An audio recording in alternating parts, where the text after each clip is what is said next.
Mas, dimakan dulu. Oh iya. Thank you. Bagi ya? Iya. Kemarin gimana sepedaannya? Yang mana dulu nih? Yang berapa kilo itu loh yang kemarin? Kalau long ride lagi sih, yang ratusan kilo sih, gue lagi pensiun dulu sementara. Karena kerjaan real life juga lagi banyak juga kan, jadi kalau sepedaan sih kayaknya udahlah, ntar dulu deh, gitu. Capek gak sih sebenarnya kalau jalan jauh gitu? Kalau udah biasa sih enggak. Enggak ya? Sebenarnya capek, cuman kalau udah biasa banget sih enggak sih, santai-santai aja jadinya. Gue penasaran sih sebenarnya. Itu berapa hari sih kalau misalnya dari kota ke kota gitu? Kalau waktu gue kemarin Jakarta Jogja sih 3 hari ya, 3 hari 2 malam. Kalau 3 hari. Jakarta Jogja iya. 3 hari. Udah kayak naik mobil ya. Lumayan, gitu lah. Iya. Tapi enak sih menurut gue. Nah, Gitu. kalau yang project foto lo itu kemarin kan lo SG yang project foto itu kan, lo habis foto-foto gitu. Iya, gue memang ya namanya juga gue fotografer ya. Iya. Gue pasti ya sering foto sih. Dan kemarin memang juga gue habis photoshoot juga. Jadinya lagi agak lumayan banyak kerjaannya sih gitu. Lagi sibuk banget lah ya. Lumayan. Kemarin tuh gue lihat di berita, lagi rame banget si Sony itu mau collab sama Astar ya, iya nggak sih? Sama collab sama Astar ya. Mm-mm. Kalau yang gue tahu dan gue denger sih iya, memang mereka memang ada suatu kolaborasi lah gitu. Kalau yang gue tahu nih ya, Astar itu kan punya 2 sisi nih, punya dua semacam 2 entitas gitu. Satu Astar Foundation khusus buat maintaining blockchain-nya sendiri. Kemudian satu lagi ada entitas namanya Startail. Nah, si Startail-nya ini itu sebenarnya yang punya klien Sony. Oke. Gitu. Nah, Startail ini fungsinya tuh apa? Fungsinya mereka itu kayak semacam marketing bisnis wing-nya si Astar sendiri sebenarnya. Marketingin gitu ya? Iya, jadi kalau kita bisa tarik lagi, sebenarnya ini mirip banget sama Ethereum Foundation dan Consensus. Kalau di zaman dulunya itu kan Consensus itu kan selalu yang selalu yang kayak nge-build Ethereum dari sisi bisnisnya. Contoh banget itu MetaMask sebenarnya. Karena kan MetaMask itu kan yang bikin Consensus. Dan akhirnya kita tahu banget kan kalau kita misalnya mau connect blockchain apapun yang berbasis Ethereum virtual machine itu kan pakainya MetaMask gitu. Iya. Nah itu hasil buatangannya Consensus sendiri gitu. Iya. Startail sama si Astar Foundation itu seperti itu. Oh, konsepnya mirip seperti itulah ya. Iya. Kayak gitu ya. Nah, Consensus pun aja mereka kan nge-build satu blockchain layer itu namanya Linea sekarang kan terpisah dari Ethereum gitu. Tapi walaupun mereka tetap kayak ngasih bisnis side-nya lah dari si Ethereum network itu sendiri, terpisah strukturnya dari Ethereum Foundation. Tapi sebenarnya masih satu kesatuan gitu ya? Satu kesatuan ya. Kalau di Astar sendiri ya kita ada Startail yang bertindak layaknya si Consensus itu. Jadi Startail itu yang nge-build blockchain-nya Sony. Full blockchain-nya Sony gitu. Jadi bukan Astar Foundation. Korelasinya apa nanti akan ada suatu benefit tersendirilah untuk si Astar holdernya Astar ini gitu, sama aja kayak si Linea gitu. Dengan kehadiran Linea Layer 2 yang dibuat sama Consensus itu memberi satu benefit buat holdernya Ethereum gitu. Tapi kurang lebih seperti itu. Tapi gue penasaran banget sih, si Sony ini kan bikin blockchain di Astar ya kan? No, basically Sony blockchain sama Astar blockchain itu separate, terpisah. Tetap terpisah ya? Terpisah, cuman yang nge-build itu orang-orang yang build Astar. Ya, lebih seperti itu. Oke. Nah, tapi kan belum diluncurkan kan sebenarnya? Oh belum, kayaknya itu masih antara either akhir tahun ini atau tahun depan. Oh, gitu. 4 bulan tahun ini. Iya, kalau nggak akhir tahun ini atau enggak masih tahun depan sih, tapi itu masih mungkin ada non-disclosure agreement ya. Maksudnya kayak ya nggak boleh diumumin ke publik lah, kayak gitu-gitulah. Oh, gitu. nanti lah ya. Benefitnya buat Astar holder apa itu juga kita pun juga belum tahu gitu. Oh, nanti kalau udah tahu share ke gue ya. Bisa. Soalnya kan itu mungkin bisa jadi kenaikan buat harganya si Astar ini kan? Iya, secara nggak langsung ya, indirect sih iya. Ya jujur aja kayak dengan adanya kehadiran kayak Linea, terus kemudian yang paling ngetop layer 2 itu kan yang paling ngetop itu kan Arbitrum sama Optimism ya. Itu udah cukup banget ngebuat Ethereum harganya tuh tinggi banget gitu. Even kemarin orang-orang pada bilang bear market, harga semua kripto nyemplung. Iya. Tapi Ethereum tetap harganya di atas 1.000 gitu. Iya sih, cuma sekali doang, cuma sehari apa 2 hari harga di bawah 1.000, habis itu terus aja balik lagi kayak sekarang harganya $3.000 kan kalau nggak salah gitu. Pas kemarin setelah halving kan dia yang market lainnya pada turun tuh harganya. Iya, kalau kayak misalnya kita lihat dari si Bitcoin ya, harganya kan sekarang kemarin kan sempet all time high ya. Iya. Terus kemudian itu kan karena ketolong sama ETF, apa sih sebutannya? ETF. Exchange Traded Fund. Nah, si Ethereum kan juga kemarin juga gitu kan, ada ETF-nya juga kan. Iya, ini baru disetujuin kemarin. Yes, cuman kan mereka juga belum listing itu, katanya mereka publicly open listing itu kayak masih berapa minggu ke depan gitu. Iya. Ya, itu udah pasti akan naik harga. Iya sih, benar. Nah, kalau di sisinya Astar, mungkin dengan kehadirannya Sony itu bisa jadi sih. Tapi ya kalau spekulasinya dari situ agak-agak tricky ya, maksudnya kayak ya namanya juga spekulatif gitu. Bisa iya, bisa enggak gitu. Iya gitu. Sih, bener sih. Tapi ya berharapnya kan harganya Astar nih bakal naik karena project-projectnya si Astar ini ya kan. Iya. Ya kan? Kurang lebih sih begitu ya. Kalau sebenarnya kalau dibilang projectnya Sony itu projectnya Astar sih agak sedikit kurang tepat ya. Karena jatuhnya itu sebenarnya projectnya Startel. Sebagai si buildernya si Sony Blockchain ini, cuman the only problem itu kan kayak banyak banget kayak pihak-pihak yang bilang ini apa benefitnya buat Astar? Sebenarnya ada banget gitu. Cuman karena kita karena si Startel itu terikat sama si non-disclosure agreement itu, otomatis nggak bisa langsung kayak umumin gitu. Ya nggak bisa, nanti kan takutnya nanti disangka kita manipulasi harga gitu. Iya benar Things sih. like that itu kan, apalagi ini Sony sendiri aja tuh perusahaan gede banget ya, dan semua orang tahu sih dari tahun 60-70 gitu, apalagi mereka dan kehadiran mereka di ranah Web3 atau blockchain ini kan juga cukup menginfluence atau kayak loh ini ada loh perusahaan yang ngetop banget, yang udah gede banget, akhirnya mereka terjun ke ranah Web3 atau ke ranah blockchain gitu. Nah, dari Sony-nya aja, dari PlayStation-nya aja bisa keangkat fungsi NFT. Iya, benar. Dari sisi film-filmnya deh, entertainment-nya, Sony Pictures Entertainment itu bisa ngangkat sisi NFT juga. Iya. Dan Sony pun juga ternyata juga punya entitas, ada kayak yang setahu aku ya, tuh mereka juga finansialnya juga ada.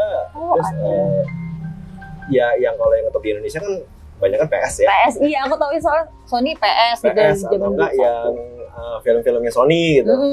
Nah kalau yang di Jepangnya sendiri itu sebenarnya banyak banget, cuman yang kita nggak tahu aja. Gitu. Iya, karena ya mungkin di Indonesia belum ngetop kali ya. Iya, mungkin mereka memang juga nggak masuk Indonesia juga gitu. Iya, mungkin. Sih, kurang lebih. Nah tapi ngomongin Astar tuh, sebenarnya Astar itu gimana sih dulu berdirinya, terus kapan juga? Gue yang kayak kayaknya sekarang udah lumayan gede gitu ya, tapi gue nggak tahu awalnya tuh kayak gimana historinya. Astar itu dibilang gede sih enggak juga gitu. Sebenarnya kalau menurut aku pribadi dibilang gede banget juga enggak gitu. Tapi siapa sih yang nggak tahu Astar ya nggak sih? Astar di Jepang itu memang top one-nya blockchain selain Bitcoin, Ethereum ya. Jadi di Astar di Jepang tuh memang sangat tetap banget dan sangat digunakan banget. Tapi kalau kita runut dari historinya sendiri, Astar tuh sebenarnya udah panjang, ada sekitar, kalau aku nggak salah dari tahun 2019 deh. Gitu. Dari 2019 Astar itu udah berdiri, cuman dulu namanya bukan Astar Network, tapi namanya Plasm Network.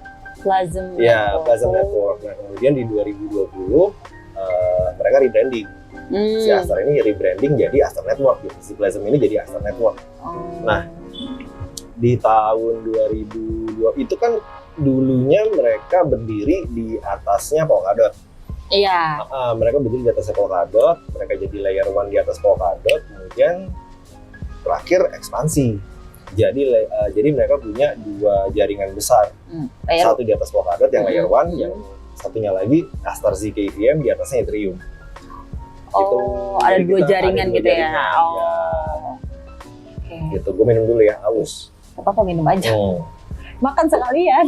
iya. Selek mak, kalau makan. Minum aja dulu. Nah. Gitu.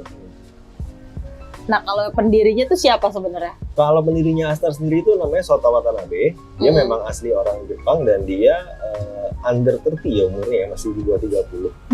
Muda banget ya. Masih muda banget gitu. Jadi memang kalau di Astar itu kebanyakan isinya itu orang-orang banyak yang nyangka kayak Astar tuh isinya orang Jepang semua gitu. Sebenarnya enggak. Enggak juga ya. Karena kayak setengahnya sendiri tuh malah isinya orang-orang Eropa. Oh. Ada orang Eropa, ada orang Kanada, ada orang Amerika gitu. Jadi memang blockchainnya sendiri sih kesannya Jepang banget, tapi actually itu kita global sebenarnya di baliknya itu gitu. Oh, tapi kalau timnya Astar di Indonesia tuh banyak gak atau sedikit? So far sih yang jadi ambassador ya atau yang kayak semacam official representation sih cuma aku doang sih. Gitu. Kalau sistemnya ambassador di Astar itu kan namanya disebutnya ecosystem agent deh. Kalau di tempat lain kan apa ambassador. Kalau kita tuh sistemnya namanya title-nya namanya ecosystem agent gitu. Dan kebetulan aku udah senior masuknya. Sudah 4 tahun di Astar jadinya, hampir 4 tahun di Astar jadinya cukup sungkem sepuh. Ya, cukup tahu perjalanan mereka karena aku join di komunitasnya Astar itu pas banget ketika pandemi. Dan mereka juga waktu itu masih baru banget, belum dapat funding apa-apa, jadi sampai akhirnya dapat funding gitu. Lama gitu. juga ya di Astar ya? Cukup lama. Tapi jadi belajar banyak banget sih, apalagi kan waktu itu kan aku nyemplungnya dari ketika masih kecil ya, gitu sampai sekarang jadi gede lah di Asia lah gitu. Iya sih benar. Dan ya karena efek pandemi juga kan waktu itu kan fotografi ya semua bidang pekerjaan kan rada-rada nyungsep ya. Iya benar-benar, gue ngerasain sih. Nah itu apalagi kerjaan foto kan. Iya, Karena gue nggak tahu mau ngapain, gue akhirnya ngebadut di telegramnya mereka aja. Lama-lama iya malah kayak ini orang ngomong mulu kayak diangkat mungkin gitu kali ya. Karena basically waktu itu yang ngangkat gue langsung itu si Sotanya sendiri. Oh iya. Jadi dia nunjuk langsung kayak lo mau nggak jadi ambassador, represent the community. Oh ya udah oke. Why not? Juga ya. Ya mungkin karena waktu itu masih kecil kali ya. mungkin kali ya. Tapi ini kan orang ngapain sih proyek kecil banyak bacot amat itu gue angkat aja deh. Mungkin begitu mungkin di pikiran dia. Tapi kan lo juga bisa jadi kayak wah ini ternyata gue bisa ngebuktiin kalau Astar bisa besar juga di Indonesia nih. Iya sih, agak susah ya kalau untuk kalau nggak ada budget marketing sih agak susah sih kalau iya kayak sih, gitu bener. sih. Cuman yang bisa aku kasih lihat ke mungkin ada teman-teman lain yang berpikir gimana sih cara kerja di Web3, gimana sih cara kerja di blockchain, kan banyak tuh pertanyaan-pertanyaan kayak gitu, banyak juga yang suka nanya, lo udah jadi fotografer kok bisa nyambi-nyambi gitu di sini. Ya kenapa tidak gitu, apalagi kerjanya fleksibel ya. Iya di Web3 emang kerjanya rata-rata kan fleksibel ya. Fleksibel iya. Dan kalau kita join sama project luar udah pasti remote. Iya benar. Nggak enak sih jam tidurnya kadang-kadang suka diajak meeting jam 11 malam, jam 10 malam gitu ya kayak. Karena kan beda waktunya ya. Beda time zone gitu. Bener sih. Gitu. Yang paling mungkin kalau dari teman-teman yang suka banyak nanya kayak bingung mau nyari kerja gitu, bisa juga mencoba industri baru ini yang kebetulan SDM-nya pun juga masih dikit ya. Iya sih benar sih. Gitu. Soalnya teman-temanku juga lo kerja di mana gitu? Di kripto apa gitu kan. Kayak banyak banget yang pertanyaan kayak gitu iya, kan. Dan aku harus ngejelasin dari ulang lagi gitu. Yes, Tapi aku seneng sih edukasi orang kan. Ini kripto gini loh. Kripto judi ya? Bukan Nah judi. itu gitu. juga kayak ini kripto judi atau apa judi online apa togel ya? Enggak, itu jauh banget dari situ. Iya. Kayak mostly sih aku kalau ditanya kripto tuh apa sih? Ya IT. It's about IT, right? Iya. Web3. Iya, Web3 gitu, infrastructure gitu. Iya. Tapi emang masih awam banget sih karena kan kita masih di web berapa deh? 2 lah gitu. Iya. Web 2. Ya Web3 kan masih sebatas apa ya, kayak masih baru banget nih. Iya. Jadinya ya kayak peralihan lah ya sekarang. Ya kayak peralihan lah, lebih seperti itu. Iya sih benar. Nah tapi kalau di Astar sendiri nih selain sama si Sony, itu bakalan ada project apa gitu, karena kan sekarang lagi banyak di kripto lagi nih ya. Gue lihat tuh lagi banyak banget project gitu. Nah kalau Destar tuh apa? Kalau sama project lain sih masih nggak tahu ya, sejujurnya sih masih nggak tahu. Cuman kemarin itu sempet ada obrolan Startel itu sama, ya nggak Startel doang sih, jadi Startel dengan beberapa mitra-mitra lainnya, mereka tuh kayak uji coba testing Japanese yen on-chain di atas blockchain. Gimana tuh Japanese yen on-chain tuh? Batuk-batuk gue. Minum dulu, minum. Batuk gue. Jadi gini kan, ya pokoknya intinya mereka tuh kayak lagi beta testing. Gimana caranya si Japanese yen ini ada di atas blockchain. Nah, salah satu yang tergabung partnership-nya atau konsorsium untuk mengerjakan itunya itu salah satunya ada Startel. Gitu. Ada banyak banget pihak-pihak lainnya juga, nggak cuma Startel aja sih gitu. Tapi Startel mewakili Astar itu. Iya. Tentunya ya. Itu ada di situ juga gitu. Tapi ini masih ongoing ya? Masih ongoing juga, nggak menutup kemungkinan nanti suatu hari mungkin Japanese yen ada di Astar Network. Jadi kayak misalnya kalau misalnya katakanlah ada teman-teman yang mau ke Jepang gitu ya, misalnya kan akan lebih mudah ya, kayak misalnya kamu convert USDT Tether kamu jadi, atau convert Ethereum kamu apa jadi Japanese yen, ya udah kamu tinggal belanja. Sesimpel itu sih. Cuman itu kan teorinya ya, wacananya ya, mimpinya begitu. Ya nggak tahu, nanti tergantung dari government-nya kayak seperti apa gitu. Iya sih, karena itu kan ya buat bayar pakai Japanese yen itu ya. Tapi kalau yang Astar lakukan selama ini memang kita itu jadi sorotan Japanese government. Karena ya Japanese government itu kalau menurut mereka tuh melewatkan boomingnya si digital ini. Jadi ya kalau kita lihat ya dari 90 akhir sampai 2000-an awal kan justru company-company yang menggila itu kan dari Amerika, Cina sama Korea. Iya, benar. Jepang kayak gak ada suaranya gitu. Yang menang cuma kayak PlayStation, udah that's it, apa lagi. Mobil dari Jepang bagus-bagus loh. Iya, tapi kalau ya mobil dari Jepang mau oke banget ya. Otomotifnya mereka memang giant banget gitu. Iya, benar. Kayak kemarin tuh aku lupa deh, antara Prime Ministernya atau Minister of Finance-nya itu sempat ngomong gitu, kita tuh ngelewatin satu step revolusi digital gitu. Jadi kita nggak bisa bikin Google, kita nggak bisa bikin Alibaba, kita nggak bisa bikin Amazon gitu. Jadi ya, dan mereka akhirnya kayak align kayak negaranya itu punya, si Jepang sendiri tuh punya objektif pengen banget negara gue jadi Web3 friendly. Dan itu memang udah dibuat semacam kayak pansus ya kalau di sini ya, panitia khusus gitu. Iya, pansus. Bahasa baru tuh. Tim ses. Ya semacam gitulah. Iya. Dan memang udah dibuat semacam kayak gitunya di Jepang, tapi si foundernya Astar tuh si Sota itu juga salah satu di masuk ke dalam situ juga. Ke dalam si pansusnya itulah. Tapi sebenarnya udah banyak nggak sih negara-negara yang emang friendly terhadap Web3 ini? Negara kita sebenarnya itu friendly sih sama kripto, serius. Negara kita termasuk tuh, ya friendly ya? Friendly dong. Iya dong. Sekarang kita nggak ribet gitu kayak misalnya exchange malah didukung banget kan. Iya, gitu kayak misalnya dari DEX itu didukung banget kan sama pemerintah gitu. OJK juga kayak oke fine aja gitu. Iya sih, benar. Negara kita untuk regulasi cukup ramah. Yang kurang itu di Indonesia itu adalah buildernya. Yang kurang, kita user banyak, trader banyak. Iya, benar exchange sih. banyak, buildernya yang kurang. Iya, benar. Gitu.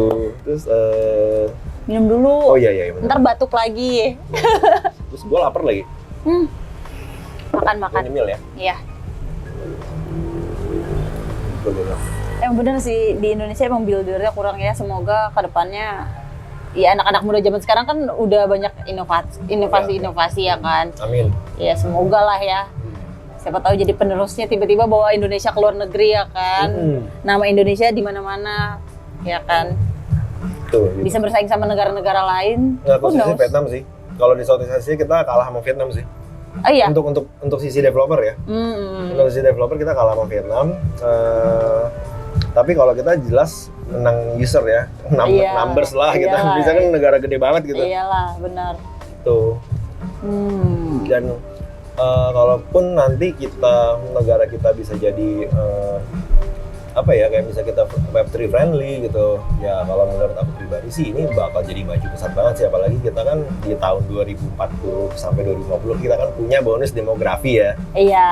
Ya harusnya sih bisa jadi lead sih di Asia Pasifik. At least kita di Southeast Asia kita bisa jadi lead lah. Harusnya. Ya semoga aja ya. Amin. Ya emang, tapi dari yang sekarang udah di Web3 pun kita harus gencar-gencar juga nggak sih buat ini loh Web3 gini loh cara nge-build itu kayak begitu. Bener. Yang kita lagi terutama aku ya sebagai Astar ya, selain memperkenalkan Astar itu sendiri, mau nggak mau kan juga ditarik dulu dong. Iya. Kayak apa sih itu Astar itu apa gitu, produk apa gitu. Iya benar. Ya aku juga mau nggak mau mesti edukasi atau sharing tentang Web3-nya itu sendiri, blockchain itu sendiri itu apa gitu. Dan kripto itu tuh apa gitu kan orang-orang kan kayak banyak yang apaan sih kripto, blockchain nggak ngerti gitu. Nah buktinya aku bisa kok, aku fotografer loh mas. Iya. Kerjaan yang berbau kreatif visual, terus ujung-ujung ngurusin blockchain juga bisa gitu. Iya benar. Bisa banget. Aku juga dari anak bahasa, seorang penyair, tiba-tiba ke Web3 kan, gitu. Bisa kan? Iya benar. Ya apa sih gitu? Apa sih pasti bisa gitu. Iya.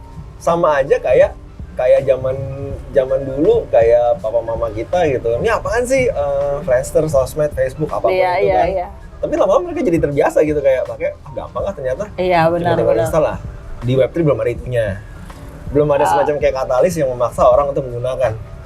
Mungkin ya di 2040 kali ya. Pasti real soon sih yang hal-hal kayak gitu datang sih. Iya. Cuman ya mesti nunggu semacam kayak meledaknya dulu. Kalau benar. Web2 itu meledaknya kan gara-gara Apple sama Android. Iya, benar. Keluar smartphone. Akhirnya semua orang jadi terbiasa pakai apps gitu ya. Ya sebenarnya dari yang hal yang nggak lumrah, terus yang kayak orang, oh ternyata gampang loh, oh gini loh, oh gitu loh, jadi kayak jadi lumrah ya hal-hal seperti itu. Malah sekarang nggak bisa dilepasin dari Web2 itu sendiri kan? Iya, benar kan? Betul. Ya mungkin 2024 Web3 nggak bisa dilepasin juga sama orang-orang di dunia ini gitu ya. Sesimpel kayak misalnya kita mau ngebayar apapun, enakan pakai kris, ya kan? Nah kita tuh aimnya kita kerja di Web3 kan seperti itu ya. Iya benar. Kayak lo mau ngapa-ngapain aja ya pakai Web3 aja gitu. Iya. Kalau orang-orang kayak sekarang kan pakai kris, mereka udah nggak mikir di belakangnya tuh. Iya. Mereka nggak mikir infrastrukturnya apa, mereka nggak mikir vendornya siapa gitu. Yang penting gue bisa bayar cepet, gue pakai kris gitu. Iya. Gue nggak usah bawa banyak uang. Nah itu kalau dulu kan kayak anjir gue nggak bawa duit, anjir gue nggak bawa ATM, selesai lu udah nggak bisa ngapa-ngapain lu. Nyari ATM susah, ya kan. Kalau sekarang ya udah kris aja, ya udah m-banking gitu aja gitu kan. Emang sih ya mungkin menurut gue ya 2040 ya 2040 pokoknya lah. Intinya tuh kalau sesuatu yang udah diterima sama mass adoption ya, kayak misalnya kris gitu ya, jadi mass adoption ya kayak tukang rokok, warung rokok gitu. Iya. Udah banyak banget yang pakai, Mas aku nggak ada uang kecil, oh pakai kris aja bisa. Itu cilok aja bisa loh. Itu kayak gitu tuh, warung rokok deket rumah gue pakai kris bisa. Iya loh. Ya udah. Warung-warung apa tuh yang kaki 5 gitu bisa. Iya. Nah, itu yang mau kita kejar sih sebenarnya kalau buat kepada mereka yang bergerak di bidang Web3 sih, itu yang mau kita kejar ke arah sana sih. Iya sih benar gitu. Sih. Itu sebenarnya jadi PR kita bersama sih ya. Yes benar. Yang benar sih, karena kita harus membangun besar industri ini biar negara kita mungkin bisa lebih maju gitu, ya kan? Benar banget. Oh kenapa gue jadi bijak banget ya? Iya. Lo makan dulu mendingan ya. Makan kayaknya lo jadi bijak mendadak. Gitu. Oh ya, gue kan kemarin tuh habis beli Astar nih. Tapi gue penasaran nih, si Astar ini kedepannya potensi naik atau turun nih? Gue pengen, kalau turun gue pengen beli lagi, kalau naik gue pengen jual. Oke. Kalau dibilang turun sih, trennya Astar itu kan kemarin sempat meledak gila banget gitu ya, 4 kali apa 5 kali listing, gara-gara listing satu checks di luar lah pokoknya lah. Itu sempat semua pada dapat jackpot, holdernya gak berasa mendadak jadi orang kaya banget. Terus ya kalau sekarang harganya koreksi ya wajar banget karena naiknya juga nggak wajar waktu itu. Iya sih, dalam benar. hitungan 15 menit tiba-tiba 6 kali gitu harganya. Iya sih, benar. Dari 4 kali apa 5 kali ya pokoknya banyak deh, berkali-kali lah pokoknya lah. Nah kalau sekarang koreksi jelas wajar, cuman kemarin itu memang kemarin kan kita tuh ada satu campaign ya, campaignnya si Astar Layer 2 ini yang Yoki Origins itu. Nah itu ntar lagi reward Astarnya akan didistribusin. Sebenarnya sih aku mau ngomong airdrop Astar, cuma nggak boleh ngomong airdrop. Jadinya reward Astar mau distribusiin Reward, ya, reward. Ngomong sama airdrop ntar dimarahin sama Iya. bos. Itu bukan reward, itu bukan airdrop, itu reward. Gitu. Gue mau ngomong airdrop ntar diomelin ntar. Reward. Oke. Reward yang Astar itu mau didistribusiin dalam waktu bulan depan apa 2 bulan lagi gitu. Terus kemudian kita juga akan ada satu burn token sebesar 5% dari supply. 5% dari supply, oke. Itu mungkin dalam waktu 3 minggu atau 4 minggu ke depan. Dikit Karena lagi ya. kenapa kita lakuin itu karena memang token yang 5% ini apa ya?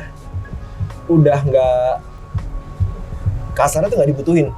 Jadi itu sebenarnya ada dulu si 5% supply ini kepake buat aku jelasin agak kompleks ya. Intinya 5% ini udah nggak kepake. Karena seharusnya 5% supply ini harusnya buat dulu kita ngebit slotnya Polkadot. Biar kita bisa build dari Polkadot, kita harus menangin slotnya.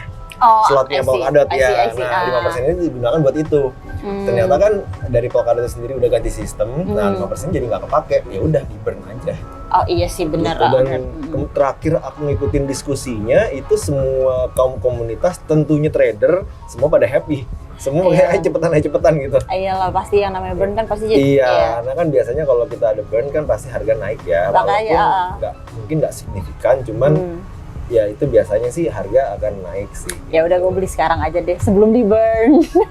Berapa? 2 minggu 3 minggu lagi ya? Iya, kurang lebih seperti itu. Karena proposal untuk diskusinya udah berjalan dari sebulan lalu.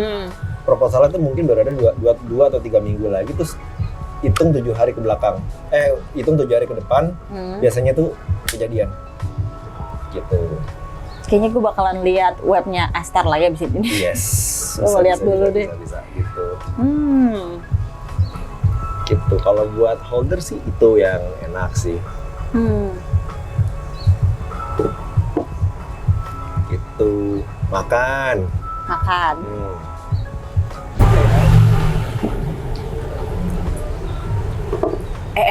Ya. Mas, kayaknya gue mau beli Astar sekarang deh. Oh iya? Iya deh kayaknya. Lo mau beli di mana? Di digitalexchange.id. Oh iya, udah lama tuh listingnya tuh, Kang. Iya. Udah lama listing di situ. Emang Astar juga emang listing di sini udah lama. Soalnya kenapa gue beli di sini ya karena spreadnya juga kecil, udah gitu nggak lemot di handphone, nggak berat lah aplikasinya. Oh, nggak berat ya? Iya, nggak berat. Udah gitu apa tuh namanya, transaksinya juga cepet, nggak pending. Oh, oke. Kalau mau di WD atau mau jual beli gitu, itu cepet banget. Coba nih ya gue beli ya. Oh, lo ada aplikasinya? Ada lah, gue udah main di Digital Exchange udah lama. Aduh, gue belum download lagi. Coba download. Oke. Ntar gue download dulu ya. Ini gue sekarang mau beli. Ini gue mau beli nih. Oh, sip. Iya. Spreadnya rendah kan? Iya, gue belum KYC sih. Tapi oke, kayaknya spreadnya rendah nih, bagus nih ini. Lu gimana sih? Udah Astar listing di sini udah lama juga. Iya, maaf, nggak tahu. Oke, gue pakai sini aja deh kali ya. Iya. Oke, thank you ya, Nis. Sama-sama. Gue beli dulu. Tuh kan? Aduh. Gimana? Transaksinya udah berhasil tuh. Ya kan, cepet banget kan? Ini lu baru depo? Iya, tadi gue baru depo, barusan banget langsung eksekusi, langsung keambil. Oke. Gue mau coba pakai juga deh. Coba. KYC dulu aja. Iya.